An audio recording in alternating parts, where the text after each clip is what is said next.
Olá, queridos ouvintes, estamos chegando com mais uma edição do Respira Cultura, podcast produzido pelo Departamento de Jornalismo da Rádio da Universidade. Eu sou Liz de Bortoli e no programa de hoje participam os jornalistas André Grassi e Pedro Palaoro. Lembrando que vocês nos encontram no blog da redação, em urgs.br/destaques rádio, no Lumina Podcasts e nas principais plataformas de streaming. No programa de hoje, um livro sobre técnica vocal de Cíntia de los Santos, o lançamento do livro O Mergulhador, do uruguaio Luiz dos Santos, com tradução de Flávio Ilha, e a gente começa sabendo uma novidade do Instituto de Artes da URGS com Pedro Palaoro. Olá, Liz, André e ouvintes.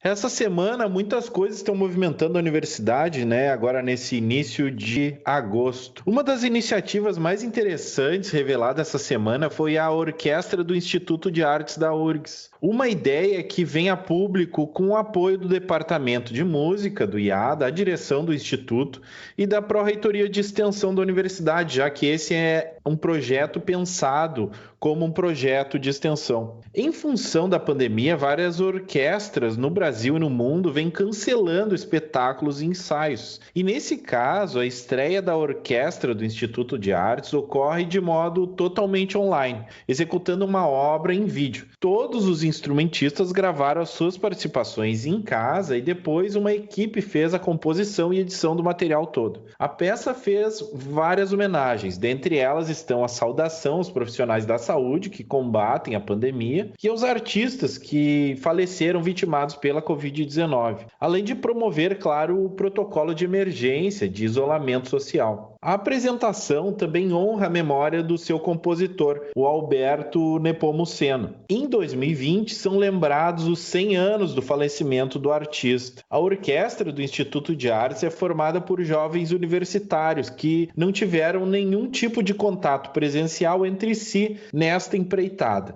A coordenação é do professor de regência do Departamento de Música, Carlos Volker-Fetcher. No vídeo é apresentada a obra Serenata, composta, como já dissemos, pelo Alberto Nepomuceno. Vamos ouvir agora um trecho da peça que pode ser ouvida na íntegra no YouTube da Extensão URGS e no Facebook da Universidade.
Pedro e Liz, olá ouvintes, aqui André Grassi. Hoje, aproveitando este início musical do nosso programa, eu volto ao assunto do canto, que me é muito caro.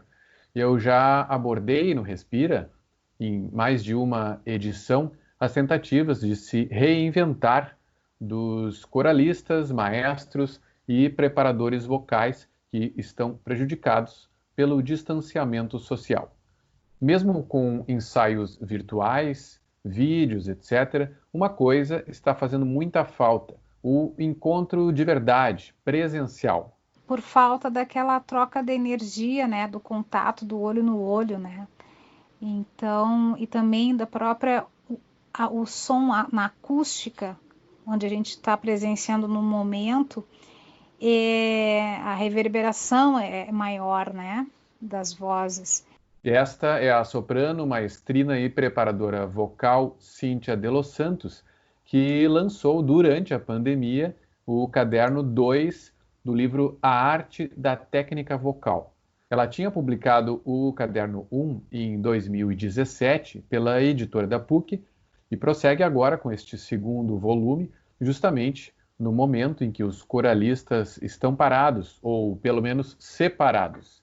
A Cíntia diz que os livros surgiram de uma vontade antiga de registrar ideias, conceitos e abordagens que ela utiliza nas suas atividades profissionais e com os seus alunos de canto. Enquanto o caderno 1 teve lançamento com sessões de autógrafos, este caderno 2 acabou saindo já durante o distanciamento social. Apesar disso, a cantora diz que está tendo uma boa procura de leitores pelo novo volume e até pelo primeiro caderno, no caso daqueles que não conheciam o trabalho. Eu acredito que nesse é um momento que as pessoas estão se dedicando, tendo mais tempo para se dedicar à leitura, então, e ao aperfeiçoamento, ao estudo, né, do seu interesse. Então, está sendo um retorno bem interessante, bem positivo para a leitura dos meus livros neste momento de pandemia. No caderno 1, a autora abordava principalmente a fisiologia da voz e os conceitos básicos da técnica vocal. Já neste segundo volume, o tema central é o trabalho com grupos corais.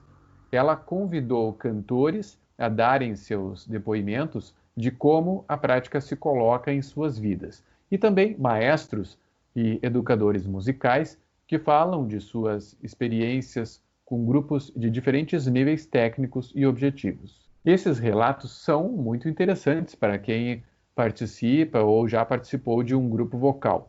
Só que, no momento da escrita, a nova experiência deste momento em que vivemos não podia ser prevista. Cíntia de Los Santos está entre os profissionais que foram forçados a se adaptar à pandemia, inclusive com o direito à superação de momentos difíceis e à observação de como os demais cantores e alunos estão passando pelo mesmo período. E eu tenho observado que com o trabalho com os coralistas e os alunos individuais também de canto, que eles têm crescido bastante com esse processo de escuta da sua própria voz. Então, o aprender a música ou reaprender uma melodia que eles já cantavam anteriormente, porém gravando esta melodia para nos enviar depois, isso está trazendo uma evolução muito grande, assim, para cada indivíduo, né, como cantor. Outro grande aprendizado durante essa pandemia é verificar o quanto é importante a gente se ouvir, né? A reinterpretação de si mesmos e a busca de novos conhecimentos parecem ser pontos em comum entre os diversos profissionais dessa área com quem eu tenho conversado. No caso da Cíntia de Los Santos, também se inclui aí o uso das redes sociais para lives em que ela conversa com colegas sobre a situação e sobre suas carreiras. E aí tinha um sonho de fazer música popular brasileira a capela. Sim. A gente tinha a ideia que eu tinha uma relação diferente, que é a percussão vocal, né? Então a gente tinha um percussionista vocal. Essa era uma função na nossa formação, então nós éramos 5 cantores, 6 cantores, porque um era um percussionista vocal, mas que também cantava, mas jogava nessa posição no grupo, né? E a gente começa uma carreira que começa em 2000 e ela vai até 2014. Então são 14 anos de carreira. Esse é um trechinho da última live com a Cris Marie Hackenberg, que integrou o grupo carioca BR6. Nessas conversas, têm surgido trocas de experiências, desabafos e também sugestões de novas atividades a serem feitas durante o distanciamento social. A Cíntia de Los Santos, aliás, já estava buscando ampliar seus conhecimentos. No início deste ano, ela retornou ao Instituto de Artes da Universidade Federal do Rio Grande do Sul, desta vez para cursar o bacharelado em regência coral. E agora somam-se, é claro, os vídeos com os corais, que estão sendo gravados durante a quarentena. Isso leva os maestros e os preparadores vocais a exercerem mais uma função, que é trabalhar com editor de áudio e de vídeo, né, para poder formatar um material de um dos grupos que eu estou trabalhando, que é o Coral da Igreja das Dores, e também projetos pessoais, meu, ou sozinha ou com meu marido. Nós estamos fazendo alguns vídeos nossos cantando, com composição também nossa, ou com arranjos de músicas já conhecidas. Estamos divulgando, veiculando pelo canal do YouTube. Seems like everything we hear is just a tale. But I've got something that never... O livro A Arte da Técnica Vocal, da soprano Cíntia de Los Santos, está disponível na versão em papel e em e-book pela editora da PUC. O caderno 2, lançado agora, e também o caderno 1, que tinha sido publicado em 2017.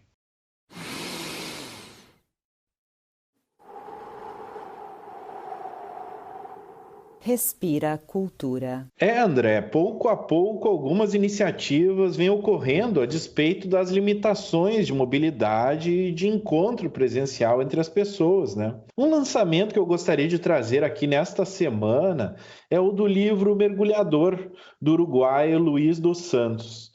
O livro dele saiu em português no último mês pela editora de Adorinha aqui em Porto Alegre. Eu conversei com o Flávio William, que é o editor e tradutor da edição brasileira. Ele me comenta como foi lançar esta obra, tendo em vista as limitações que temos retratado aqui nos últimos meses. É um desafio mesmo fazer lançamentos virtuais, assim, é uma prática que a maioria das editoras nunca teve necessidade de fazer em tempos normais, né? É uma prática diferente, uma prática que desafia a criatividade de reunir autor, editor, críticos, professores, tudo ligado remotamente a um público que a gente não sabe muito bem qual é o interesse desse público que está entrando nessas lives para assistir esses debates, conversar sobre literatura. Não é uma coisa muito comum. A nossa primeira experiência com isso, com esse tipo de lançamento, com o Mergulhador, foi uma experiência bacana, assim, né? Teve um público interessante, resultou em alguma venda do livro, né, que não substitui, evidentemente, o lançamento presencial, onde há uma confraternização, onde há um encontro de pessoas, um encontro de interesses mútuos em relação à literatura. Isso, nada substitui isso, não tem... Mas resultou em algumas iniciativas interessantes, alguns contatos interessantes de público que a gente não conhecia. Sobre esse intercâmbio com a literatura platense, né? Porque eu acho que o nosso interesse mais imediato é a Argentina e Uruguai mesmo, é Prata, é essa identidade que a gente tem com os países do Prata, do Mercosul. Essa ligação sempre foi um dos objetivos da nossa editora, né? Da Adorim. Sempre foi a gente fazer esse intercâmbio, a gente ter traduções, a gente lançar livros deles aqui, lançar livros nossos lá. Foi uma primeira tentativa. O mercado não é muito amistoso, né? Há uma diferença muito grande entre público leitor dos países do Prata, Argentina e Uruguai, notadamente, que leem muito mais, tem uma vivência literária muito maior que a do brasileiro. Então, assim, o intercâmbio é um pouco desequilibrado, fica um pouco desequilibrado, né? Nós temos muito mais leitores lá, não só proporcionalmente, mas também em termos absolutos, muito mais leitores lá do que aqui. Então é um desafio trazer esses livros para cá. E esse lançamento me chamou a atenção não apenas pelo fato inusitado do lançamento em meio à pandemia, já que muitas editoras têm se guardado o direito de não fazerem os lançamentos nesse momento em função de tudo o que vem acontecendo. Mas porque o livro O Mergulhador, do Luiz dos Santos, é uma novela notável, com uma narrativa de alto nível. O Mergulhador, no fim das contas, fala de uma história muito simples. A história de um homem com um dom de resgatar pessoas prestes a se afogar. Mas, como nas boas histórias, tratam muito além dos atos, né? E acho que essa novela nos oferece uma sensibilidade muito genuína, indispensável para os bons textos. Eu conversei um pouco com o Luiz dos Santos e pedi para que ele me contasse como é ver essa poesia para além dos personagens de carne e osso. Mi desafío siempre ha sido suavizar el mundo a la hora de contar, hacerlo un poco más amable, ¿no? Y la única forma que he encontrado hasta ahora para hacerlo es a través de la poesía.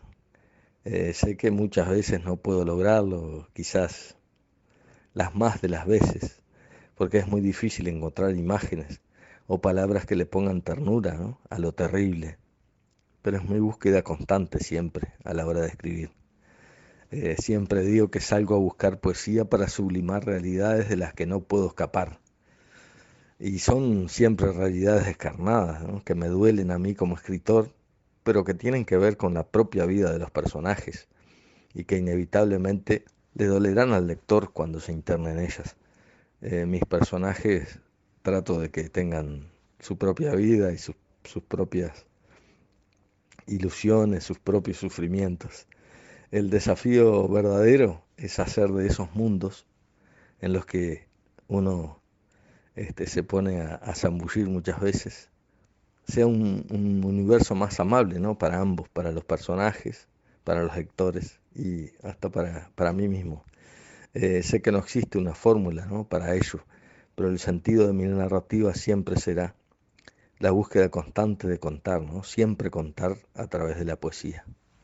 O Luiz dos Santos é um autor uruguaio, mas da fronteira. Ele nasceu no departamento de Artigas, aqui junto de Quaraí, no Rio Grande do Sul.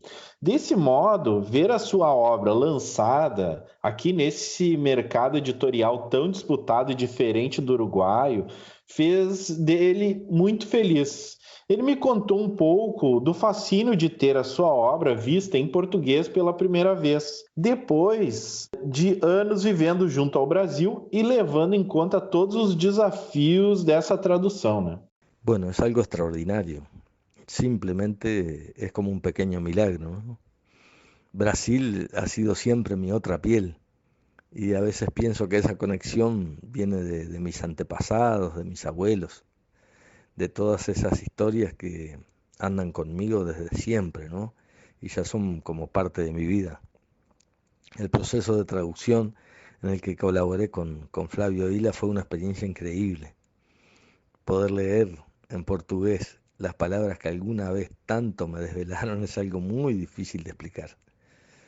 Lindo, ¿no?, muy lindo, como un sueño que rara vez se puede tocar con la mano. Y bueno, yo por suerte lo pude hacer. Siempre me he sentido un poco hijo de Vasconcelos, de Guimarães Rosa, yo que sé, de Monteiro Lobato, del propio Simões López Neto, ¿no?, con el cual crecí escuchando sus leyendas, sus historias. Así que ser traducido en su lengua es un honor y, por qué no, una responsabilidad que asumo con una alegría enorme, ¿no?, uma alegria enorme. Bom, eu recomendo muito a leitura do Mergulhador, uma novela bem leve e poética que traz boas reflexões e é bem divertido.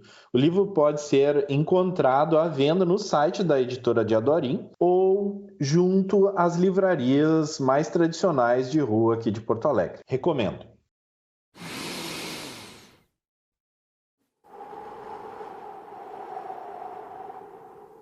Bom, e no nosso momento de leitura de hoje eu trouxe um poema do Marcelo Silva, que é poeta e professor de literatura aqui em Porto Alegre. O Marcelo lançou no ano passado o livro O que Carrego no Ventre pela editora Figura de Linguagem e em 2015 lançou Cantos Seletos pela Literacidade. Mas hoje trouxe um poema dele para lá de especial. O poeta tem escrito sobre o isolamento, no que ele intitulou As Narrativas do Tempo, e me enviou alguns desses textos, especialmente aqui para o Respira Cultura. Destes, eu escolhi Aos 22 Dias da Quarentena. Que os dias passem como dias, seguros em sua imensidão solitária. Que os dias passem efêmeros como o amargor do veneno. Que passem como a portela, um rio em minha vida. Que invada as extremidades da minha boca, como as dores que me arrastam pela cidade, os ossos todos ruídos.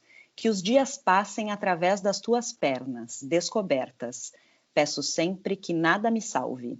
Que os dias sejam duros como o assoalho da casa, o sono forçado, as grades, que eu me torne, enfim, liberto, dono do mato, corpo sem mácula. Que eu tenha intestinos que funcionem perfeitamente, paciência, vontade de tomar água e mantenha os olhos abertos em um ponto futuro. Por enquanto, deito as mãos sobre os relógios.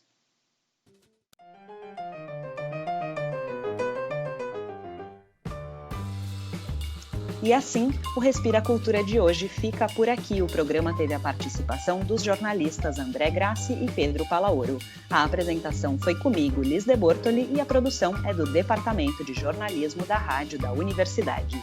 E não esquece de seguir a Rádio da Universidade nas redes sociais para não perder nenhuma produção. A gente volta na próxima sexta-feira pela manhã. Até lá!